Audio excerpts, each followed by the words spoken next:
Hey everybody, how's it going? Just hang on just a couple minutes. There's some noise behind me. We're waiting for our speakers to join us and we'll get going in just a few minutes. Hey James, hey Dan, welcome. Can we do a quick audio check for both of you guys? Yeah, there we go. Thank you. Check, check. Y'all sound great. Hi everybody, welcome. Thanks for being here with us today. My name is Wade and I'm the community manager here at Outland. I'm really stoked to be here with James Jean and Dan Brunn Architecture.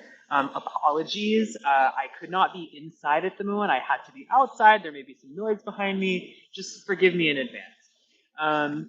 Cool. Today we're here to talk about the fabulous project that Dan and James are working on together, the pagoda, which has evolved into the Infinite Museum, which is the thing that is bringing us together today.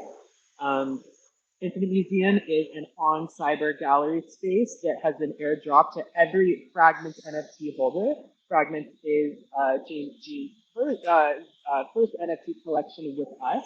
And the work is generative and based on his hands-on illustrations. You can see it in James's profile picture next to me. Um, James, I was hoping that just to start us off, I'm gonna mute myself because there's some noise behind me. But I was hoping you could start us off by just giving us a little intro to Fragments. Oh my God, Wade, are you getting your teeth cleaned? I'm impressed you can talk and get your dentist working at the same time. Uh, Shoot, yeah, fragments. Well, yeah, this was a project I launched with Outland, and it was created um, in support of and also inspired by this stained glass pavilion I'm making with Judson Studios in Pasadena. And this is a dome that's about 17 feet in diameter and 15 feet high. That's meant to immerse you in my artwork. And it's been in development for a few years now. Um, and through all this research and development in making something like this, which Judson has never done before, we've actually uh, invented and innovated a lot of different techniques to make this structure possible, and also to transform my digital artwork into stained glass. So, for instance, we've done a lot of water jet cutting and also um, pushing the fused glass material into new territory. Typically stained glass is hand painted at the end. All the line work and shading is applied by hand, but um, now we're actually cutting out all the line work with the water jet so that it's embedded throughout the glass, so that there's no sense of parallax with the artwork. So it feels like one contiguous piece. Um, and uh, the the dome requires about 7,000 pieces of glass. And at the time, um, PFP collections were coming out, and it just felt like the perfect number of pieces to base a PFP collection on. So basically, when you would purchase one of the fragments, it would be correlated on the website to one piece of glass on the actual dome. Um, and yeah, so now we're deep into the construction. The frame has uh, almost been completely cut, um, and uh, and the glass is. We've been making samples, and we're just about to start making the final panels. Um, yeah, and now we're able to see the pagoda in digital form in the Infinite Museum. And the way we're able to do that is because the dome has been fully constructed on the computer. Each of the 7,000 pieces of glass has been fully rendered on the computer and assigned a color. And that's also a digital workflow that we've had to innovate to make this possible. But the advantage is that we now have this perfect digital model of the dome that we can port into the metaverse. And I guess I don't know if Dan wants to continue and talk about the Infinite Museum and introduce the museum and where it came from. Right. Awesome. Thanks, James. So, actually, the Infinite Museum came from years of development. At this point, from grad school, that I'd come up with an idea for a museum that could always add on to itself in a way. And when this opportunity came about, when James asked me to collaborate with him to create a place to be able to have the pagoda and for all these fragments to be displayed, it felt like a natural fit to, in essence, modify it and evolve it into the metaverse. And what was always a challenge when this was designed for, let's say, Earth, was gravity. And here we have the opportunity to explore a structure in a whole new way, and in essence to celebrate pagoda and to celebrate the fragments. What became interesting to me during the development was seeing that, the triangulation of the pagoda and of the fragments and how it relates to the triangulation of the infinite museum. And what I wanted to create was a way to, you know, emerge into the metaverse, into something that's both a whole new experience, but something that's also relatable. And the way to make it relatable is through natural light. So as you wander through the space, you could get through the big space, which has the pagoda right down in the center with a large atrium, and it's sun drenched. And then you walk through these other bridges and tunnels, in essence, and have different vantage points to be able to be interacting with the art in different dimensions. And then when you get to the top, it's kind of a surreal experience as it gets actually darker with these oculuses looking up into the sky. So it's always kind of like perplexing you and always connecting you back to the pagoda. It's Was such a this your stunning. first Oh, go ahead, James. foray Sorry. into? Yeah, Dan, is this your first foray into the metaverse? Yeah, man. I mean, this was, I've obviously known about it. I've seen people succeed with it. And it's, honestly, when you asked me to collaborate with this, it was when it made it the right moment, I think, to bust into this amazing sphere. And it's exciting because you can make something real, and you could see how people can interact with the space and display the fragments in it. So it's really cool to see that. And it just makes me excited to see how people will continually evolve with it, and maybe the Infinite Museum will infinitely grow. Who knows? It's a really beautiful space, and I just pinned a couple tweets where you can see where you can see some video footage inside. And in just a moment, I'll pin another tweet that has the link if anybody wants to click around and explore the space for a few minutes. But Dan, I'm really curious to learn more about the design process. And you mentioned that, of course, this is a really different exercise where gravity and the forces of physics aren't at play. So how did you approach tackling that problem and working in this totally new materiality? It's a good question. I mean, it was, again, the synthesis of the design is an evolution of kind of a language I've developed, and it was always a challenge when I presented the design because gravity was the evil in essence, and it was the portion that took away, and it was the big challenge of how you make these corners float. So to anybody who's looking through the video or able to walk through the space, you'll notice how these tunnels or these bridges that go from corner to corner float effortlessly. On the previous design, there were columns and there was structure there. So this really works out perfectly in the metaverse, I think, and it allows the light to be the real protagonist into the space. So it was also a challenge, I think, because I did want it to be relatable, where I've seen some metaverse spaces where I feel like it took a leap, maybe that's too far. And I think though we are in a cyber space, there's still some kind of a grounding that I wanted to create, and I felt that grounding would come in through light and the play of light, because that is something that is always evident in my architecture, whether it's artificial or natural. So that to me was really really important to be able to share that. And obviously, light is a big proponent of the pagoda. So I think it lends itself hand in hand. Absolutely. Thanks for that background, Dan. I mean, and also I imagine from building virtual spaces myself, it's a totally different challenge thinking about light in the virtual and the way that different like lighting programs may operate or present themselves. So really, really cool. And I love the way how bright and open and airy the space feels as you move around it.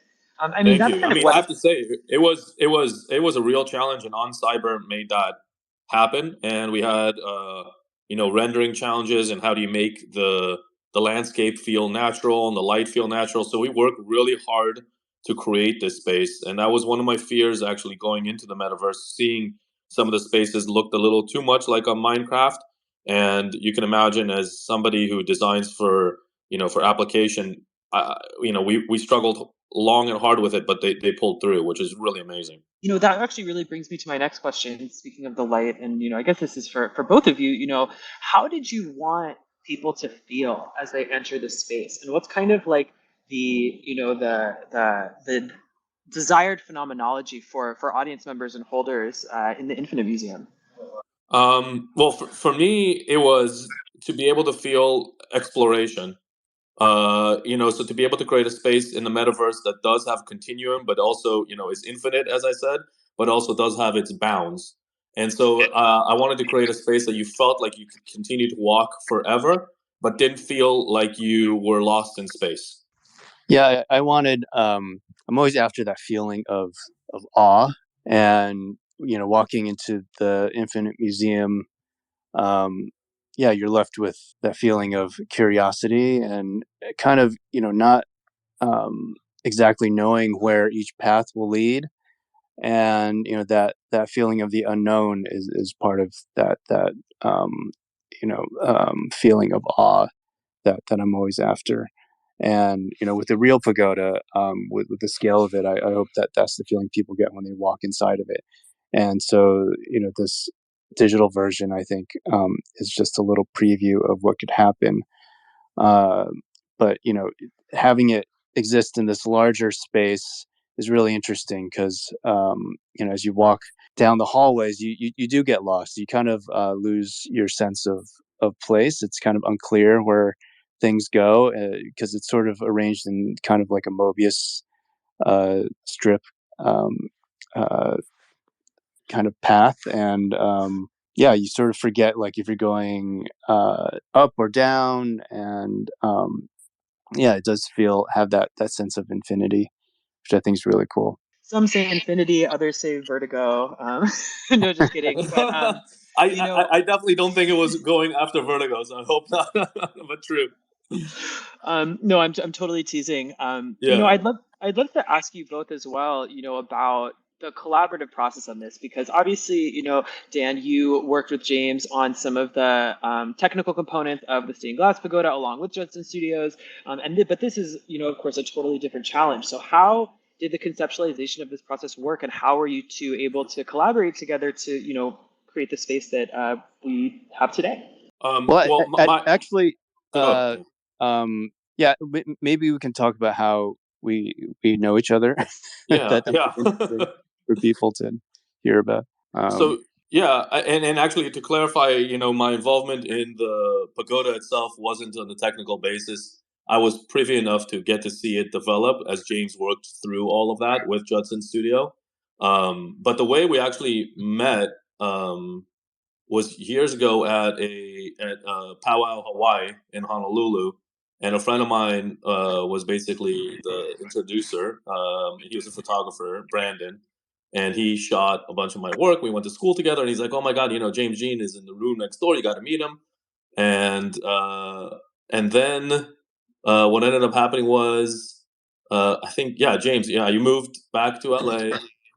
Yeah, I was looking for a place to live, and actually, I stayed at your house Yeah. for a little while looking for a place. And it's so great to be be friends with an architect because they know all about buildings and the housing market, and they're able to give great advice. And Dan gave me great advice. And I was looking for a place to move into immediately, but we happened upon this house that was originally designed by Frank Gehry, but it was uh, kind of in rough shape. It was bought from the previous owner, the original owner, by a developer, and the developer wasn't able to finish the project. So when I saw it, it was almost kind of half gutted out and needed a lot of work. And it was on the market for about a year, and it needed someone kind of unusual and crazy like me to take it and spend another year and a half to finish it.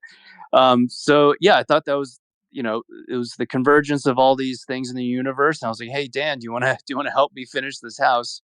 and do whatever you want. And it was a great starting point for this project that he eventually called Hideout.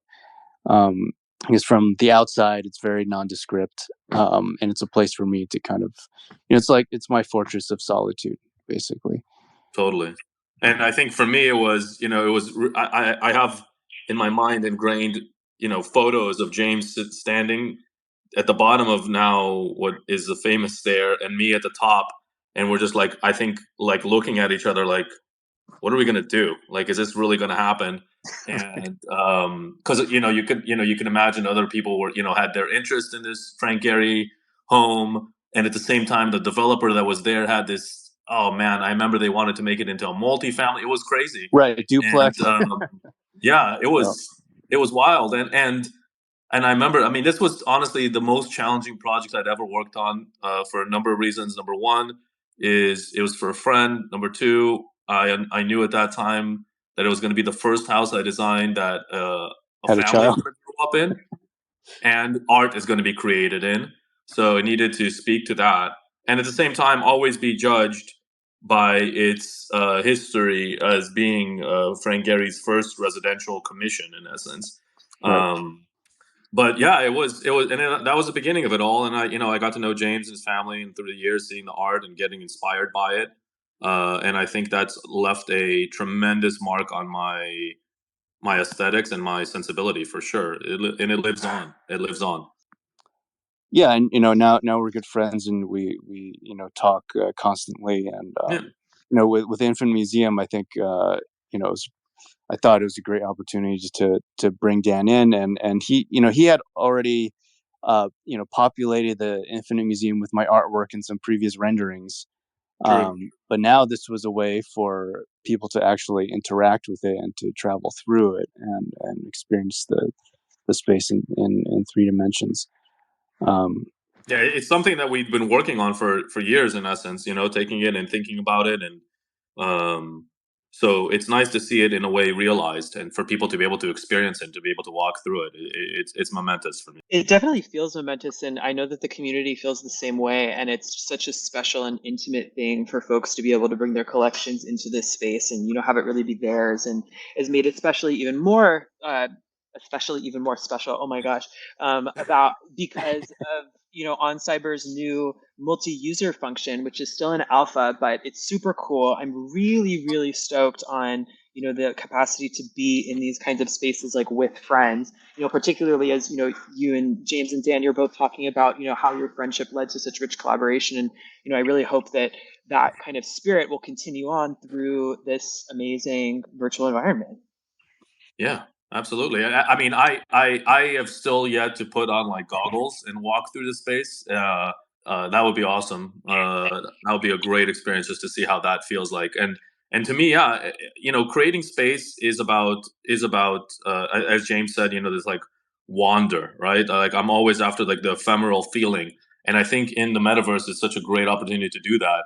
But I'm most excited in how people use spaces, and so really, it's what's amazing is that James's art and all of his fans, they're so strong, and to be able to get you guys to be able to be involved in the space, just that is to me the best outcome, right? And to see how people will propagate the space and how the space will live on to infinity.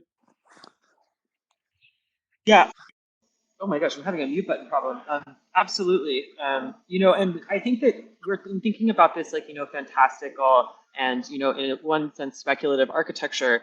James, how does the Infinite Museum as it exists on Cyber match up with, your vision of how the work should be installed or unfold in physical space?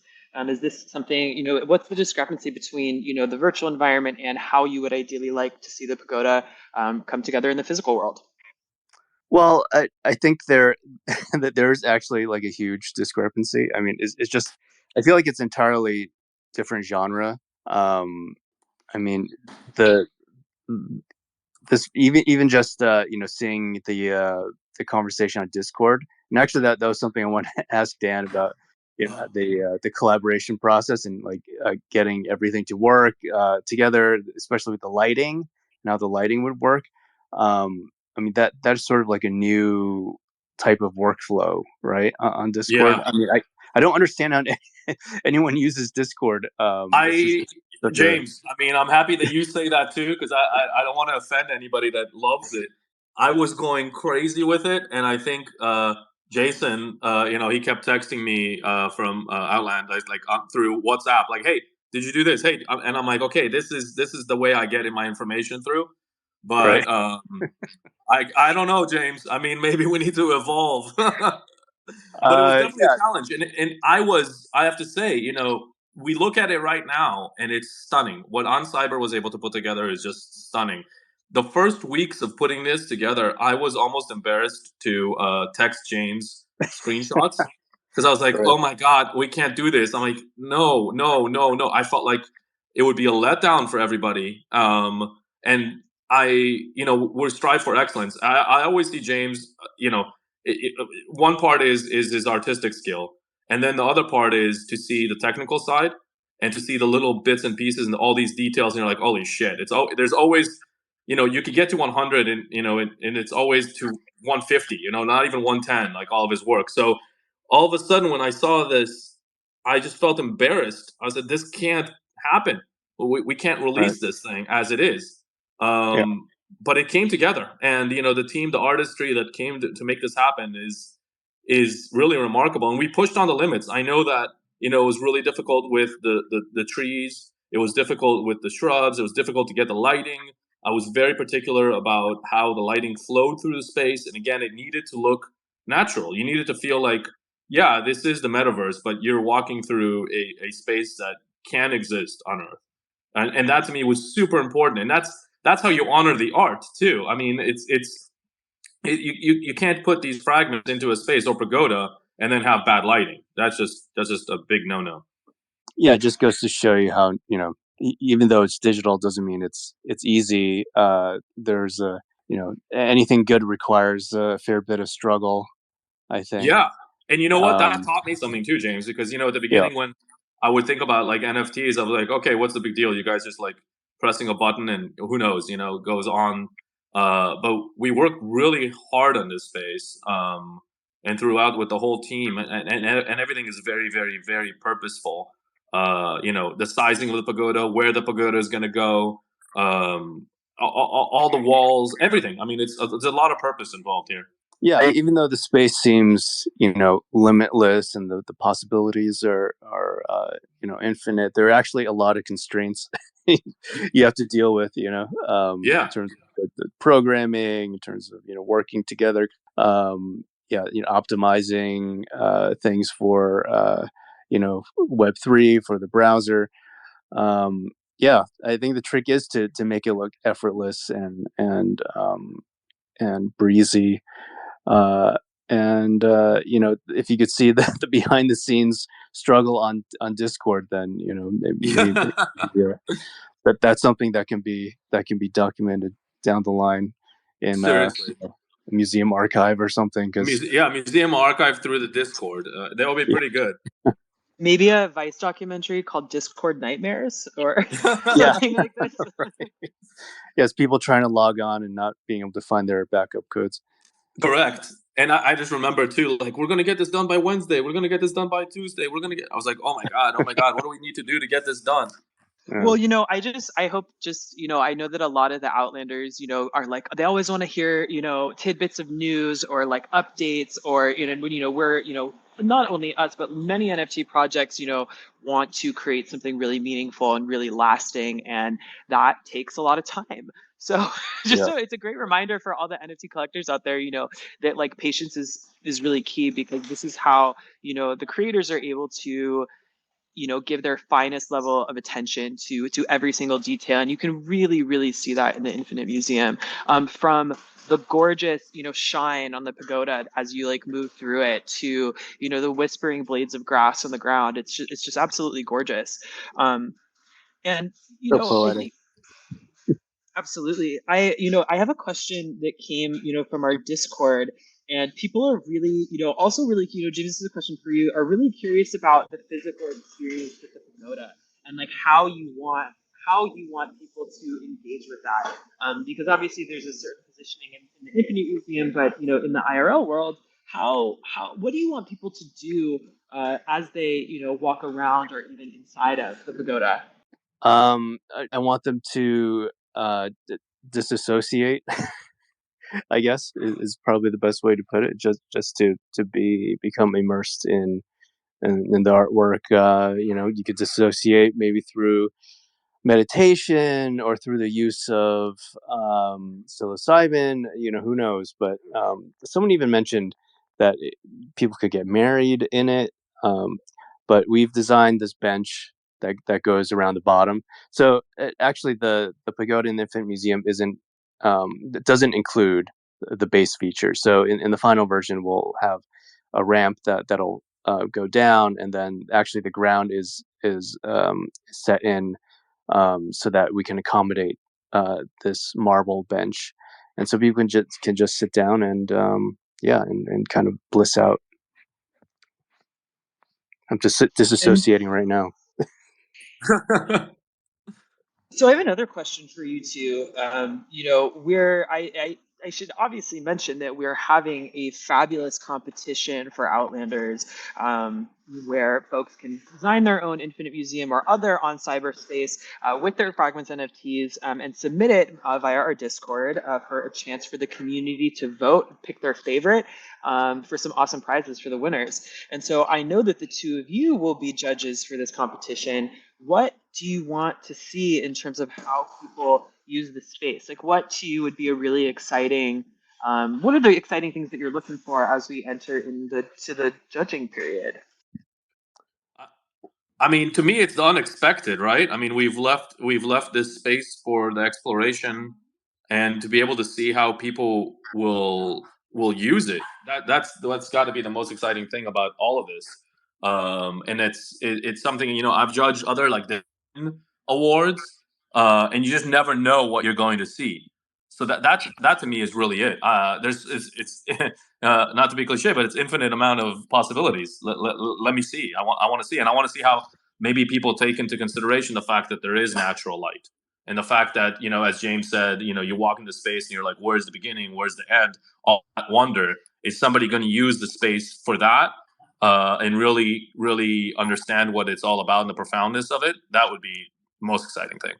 Yeah, I think it would be cool to see people, maybe break the space, because the space is so carefully proportioned and designed.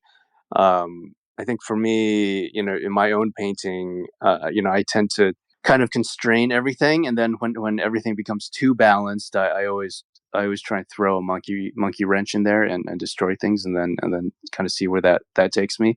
So the museum, it'll be interesting to see how people deal with that. Of course, the first instinct is to just place things on the wall at certain size, but then let's see how far people can push it. So this space is an AMA, and I'd love to invite the audience to raise their hands and ask a question. We've got James and Dan Brunn here, and we'd love to hear from you guys for the last few minutes of our space. So feel free to shoot your hand up. In the meantime, I'd love to hear a little bit about, kind of reflecting back on the space now that it's completed, and people are able to use it. You know, is there anything that you would have done differently, or ways that you might have, thought about the space in a different way, or alternatively, what has this inspired you to want to create more virtual environments for art installation? Definitely inspired me to create more. And I hope James and I get to do some more of this. I mean, this is, I think we've pushed on the limits of what is feasible, and technology is consistently changing. So I can only imagine what comes next. Absolutely. Absolutely. And, the question you said, would I change anything? The way that I look at even, architecture that's built in our environment is a typical answer is no. It's an evolution, and I love it for what it is. And if it has mistakes, then it has mistakes. That it is what it is, and it lives that way. And let's see what the next one yields. So yeah, no regrets. Yeah, I'm sorry, I'm still disassociating. No, I'm just amazed that we were able to put this whole thing together and to have it integrated with people's wallets. I mean, that is, I think, a real innovation here. But in the future, it'll be great to work with something like Unreal Engine, and have things basically look even more illusionary and immersive, and to have all that happen in real time. Um, hopefully without the constraints of bandwidth and optimization requirements. That's the future I'm looking forward to. And there's this YouTube channel I like watching called 2 Minute Papers. And, this guy is going over all the advancements in you know uh, graphics technology and AI, and it's just really incredible what's possible now without having to basically develop things from the ground up. You can just feed the computer very uh, just a few pictures, and then the AI is able to render a three-dimensional version of it um, very quickly. So I hope that will, I guess, allow us to be even more creative, more efficiently in the future, and that's definitely something I'm looking forward to exploring. Stunned silence. Sorry, Everybody's I'm. disassociating, James. Um, so you know the so I think that maybe like at this point I'd like to kind of like zoom out a little bit. We've talked about a few different projects about the Infinite Museum, about the Pagoda, and about Fragments NFT.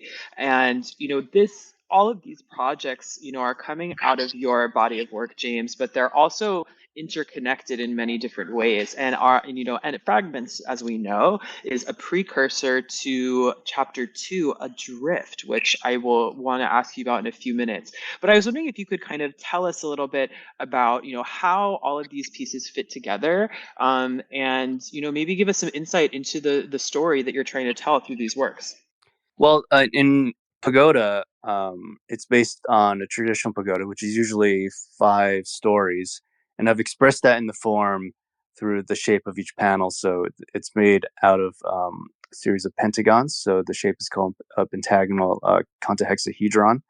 And what's lovely about the shape is that these pentagons are arranged like flowers, and as they're all connected together, um, these botanical elements sort of weave through, and there's different mythological creatures and references that flow throughout.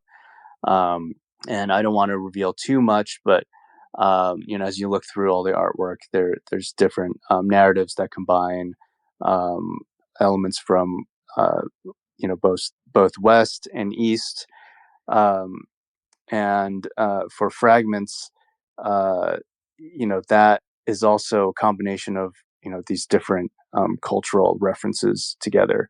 And I find that in my own work, it's this constant hybridization of all these elements, not only um, mining all different sorts of art historical antecedents, but then weaving in different mediums. So and all these mediums are rooted in the drawing. So what's amazing is that the drawing can be expressed in stained glass, or can be expressed as 2D drawings and paintings, um, and all stems from just trying to translate what's in my mind's eye onto something that's visible, and trying to express sublime into something that people can see and experience.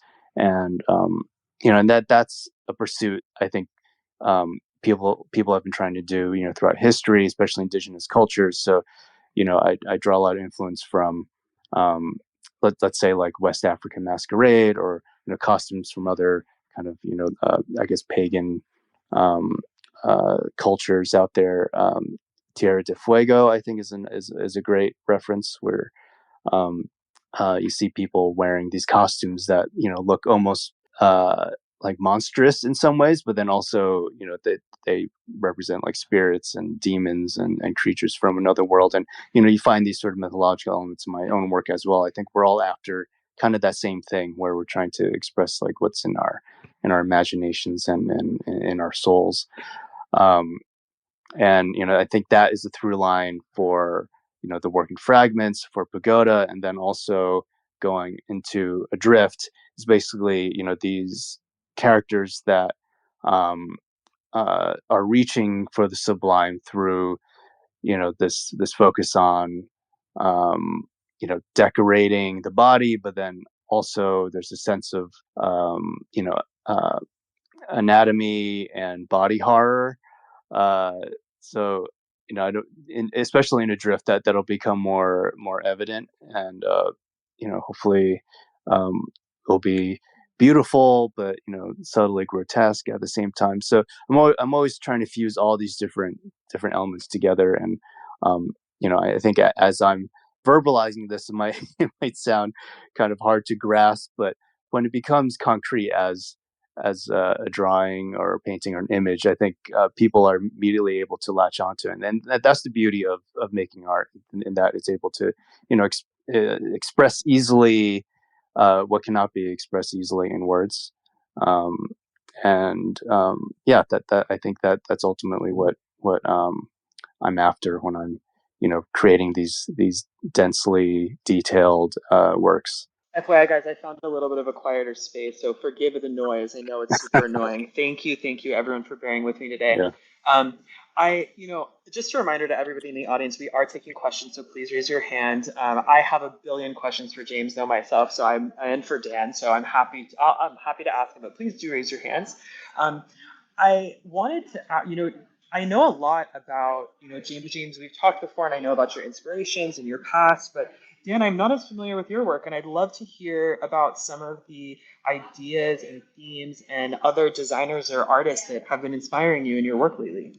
Well, I mean, I think it's interesting to hear James say that, because I've seen and I'm very intimately experiencing his work, and to hear about, for me it's the sublime as well, but the sublime comes through, I think, the quietness of what we're trying to achieve in the design, and it's to create that sense of an ephemeral extension, and to be able to create spaces. And I think, as James said it, these spaces that guide you, but don't necessarily tell you that this is the place to go, like this is the only path.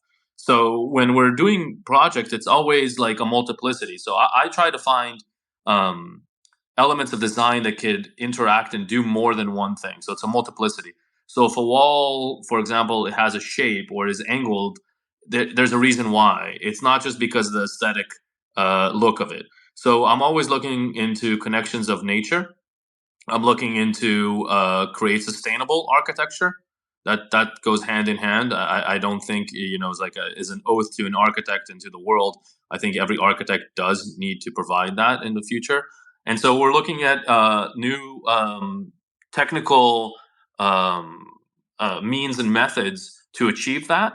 At the same time, to create, as I mentioned, like an ephemeral space that's minimal and timeless. So we don't want to be able to date the space. So while I love technology, the technology is always taking second place to the personal experience. So the architecture really is about personal experience, and we do anything from from homes to now we're doing a lot of hospitality work. We're doing even a boutique hotel, a coffee shop all the way in New York. We did some retail in New York, some in LA, like all over the place. And we get to work with incredible leaders, which is that's the best part. So it's all about the user and the client, really. It's really cool to hear. I mean, it's also really interesting to compare and contrast both of your practices.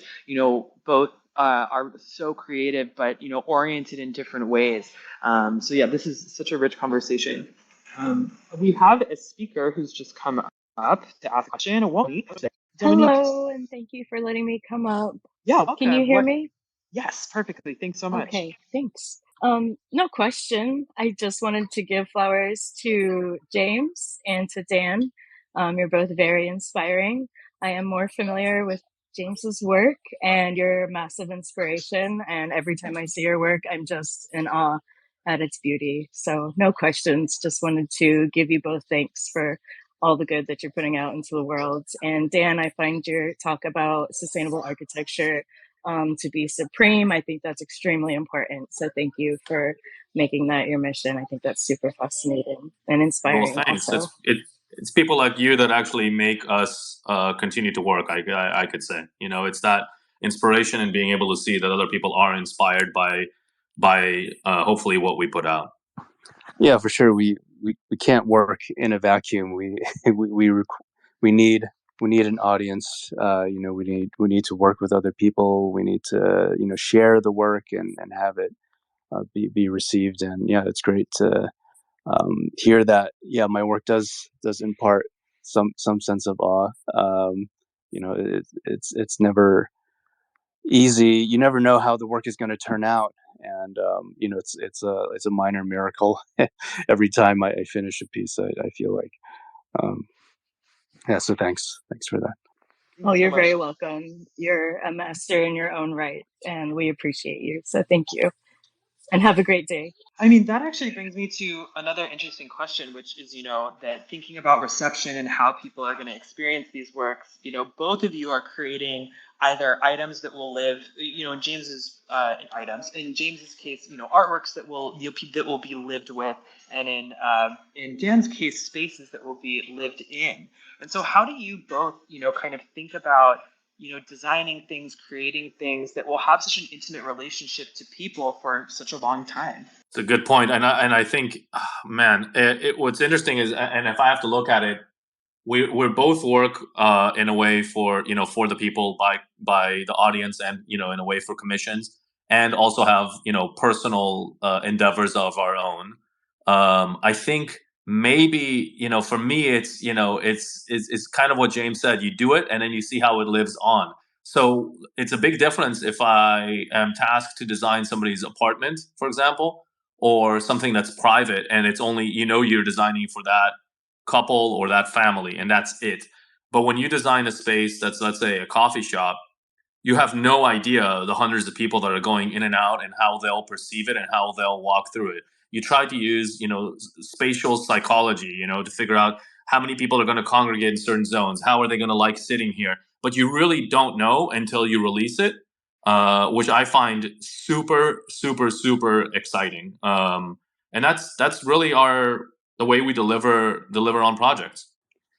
Yeah, I mean, with me, I think my work is much more simple. And when you're building something, there's so many problems you have to solve, and I'm glad that I don't have to do that because dealing with Dan and knowing what he has to go through with the plan check office and the permitting and the madness of clients, I can never deal with that. I'm lucky in that I'm extremely selfish in that I basically only do what I want to do. And with my work, there's just a very narrow set of things I need to worry about. Just in terms of the painting, just like how the sheen of the surface and the type of substrate it's on. I mean, I do consider like the edges of the painting and even how it's hung, and of course the materials are very important, and how the whole thing feels as an object, and how it interacts with the light. And then when you install it, I guess that opens up a whole other thing, especially when you're putting together a show. The problem of arranging everything and curating and how everything flows from one space to another. I mean, that's something you can experience when you're curating and putting together your own infinite museum. That's a whole other skill set that's interesting to pursue. Um, but yeah, I mean, essentially, I just focus on my own obsessions here, and the problems of having an interface with the world is yeah, a fun challenge, and it's something I'm always looking to improve, especially the idea of curation as I prepare for my next museum show in Shanghai. there's so many other requirements involved. The exhibition design, and then also, coming up with the text for the walls, and even for the audio guide. I just had to write a whole audio guide for the museum show. I think one thing people don't realize when they try to be an artist is how much writing can be required. Or I don't know if it's just me, but I always end up having to do a lot of writing. I know maybe some other artists are able to work with other writers, but especially working with the Chinese museum team, there's certain things that get lost in translation. So it's kind of funny to see their interpretation of my work expressed in their English. It can be quite comedic and but poetic at the same time. But unfortunately, it doesn't always come across the same way to our Western ears. Um, so yeah, there are a lot. There's too many problems to deal with, and and I think it's our job to kind of make the experience seem like it's seamless and effortless. Yeah, but Yeah. there is a lot of There's stress so many layers, behind the but scenes. James, I think it's what intrigues me about what you do is the fact that you just mentioned about, like, I think you look at it also from an artist point of view, but also as a product designer, because you look at the sides, as you mentioned, even of the canvases, and there's different Right. colors, different things, and you're thinking about the packaging. All those things that really intrigue me, and now I have a new appreciation when I see uh, pieces of art, and then I question. I'm like, hey, how come that's just on a regular stanchion? I'm like, James would never have done that. That would have been like a whole other exercise all to itself. But you're absolutely right. It's like it's so daunting to get anything done. I don't think people realize it. And when they look at, let's say, my Instagram page, and they're like, oh, how come you haven't updated in this and this and this? Just to get a house done in Los Angeles these days can be 5 years. We're doing a coffee shop. It's probably taking from inception to end 2 years. So everything of ours is a long gestation period. And that's why I think for me also the Infinite Museum was so exciting, because we didn't have to go through engineers. We didn't have to go through any type of commission, planning, or building and safety. It was ideas. And that's where it's all about, and it's being able to share those. You had to deal with a different type of engineer. Yeah, I know. but yeah, much easier, I think, in the Much virtual easier. space. Yeah. Much Yeah. easier, and and the results are quick too, right? So it's Yeah. really exciting to be able to see that. I mean, look, James, we think back about your house, even that's Yeah. there. That wasn't, we it was designed, but it was kind of like, how are we going to realize it? Yeah. And you just never know with a metaverse. There's no real added time or cost to certain decisions that you make versus on the real world, where it could take you another, who knows, yeah, so it just elongates everything. So anyway.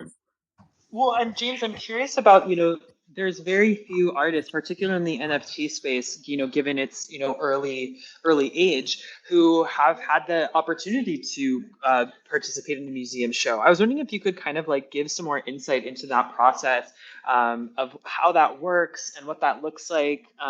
Because I know, from having worked in museums and galleries in the past, I know firsthand what a daunting and challenge that can be. Yeah, I've only basically just started. I did do a very big museum show in 2019 in Seoul, Korea, South Korea, at the Lotte Museum of Art, and I was planning to have one in 2020, but fortunately, uh, the pandemic happened, and that delayed everything.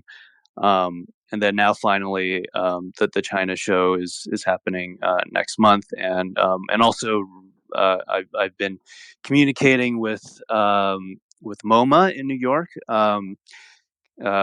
for for some actually. Maybe I shouldn't have mentioned that, but it's been really interesting to deal with uh, the whole museum industry. Speaking of engineering, I mean, a lot of it is like social engineering and people engineering.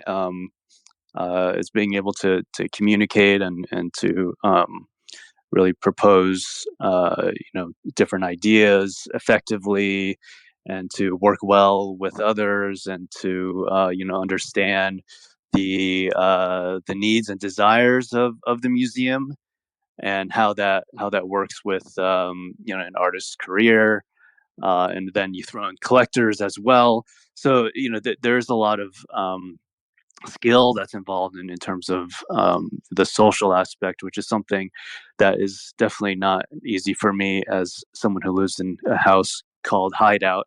I definitely prefer uh, less FaceTime if if possible, but um, when you're dealing with larger institutions, there's a lot of other requirements beyond just making the artwork, and that's something that you can't really learn in art school. Well, I think maybe in a master's program that does come up, where you're actually kind of um, work with more writers and curators, and you're sort of kind of thrust into that social circle. I never was able to do that, so I think maybe it's taken me a while to get into the art world. But um, and then when you're actually able to kind of nail down a show, just the whole designing of the exhibition and the logistics of transporting the work and cataloging everything. It's a lot of spreadsheets, and I do have some help with that, but it's just amazing the amount of spreadsheet work there is when you're preparing a show. Yeah, there's a lot of moving parts. So there's insurance. Yeah, there's shipping. There's borrowing works from collectors. There's all these pieces that you wish they could be tracked with blockchain. That might make things more easy. But I think that's something we're working towards now.